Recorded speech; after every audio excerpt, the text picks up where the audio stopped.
big moment in U.S. diplomatic history arrived on Wednesday when President Obama announced the U.S. is going to be reopening its embassy in Cuba for the first time since 1961, a sign that the two countries are restoring full diplomatic relations for the first time since 1961.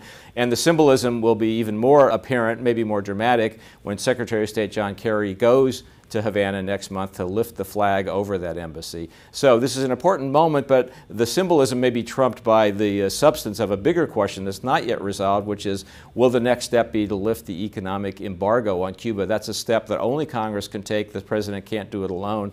And the question of whether that will happen or not is going to be determined in part by three big issues that hang over the debate over the economic embargo. The first is, how big will this become a 2016 presidential issue? You have a field of Republican candidates, all of whom, except for one, Rand Paul, are opposed to lifting the economic embargo. And two of those candidates, Jeb Bush of Florida and Marco Rubio of Florida, are really opposed. And Marco Rubio is in the Senate to voice that opposition because of the opposition of some members of the Cuban American community in Florida. So that's the first question. The second question is, what role will the business community play in this debate? Business community is by and large in favor of opening up economic relations with Cuba. There are business interests that have something to be gained there. The question is, how vocal, how upfront will the business community be? And that may help determine the answer to the third big issue here, which is, how much quiet Republican support is there for moving down this path? There's some vocal Republican support. Again, I mentioned Rand Paul, but there's some more quiet Republican support, people who think the economic embargo and the estrangement from Cuba